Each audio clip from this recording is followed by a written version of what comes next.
Hey there, fellow wanderer of the web. It's Frank Bush here again. Just thought I'd stop and show you one of my latest acquisitions.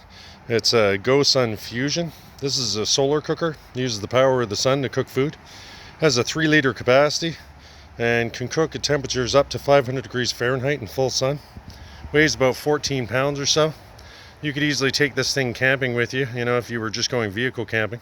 I wouldn't recommend trying to use it while you were backpacking or any of that kind of stuff. It's a little too heavy for that.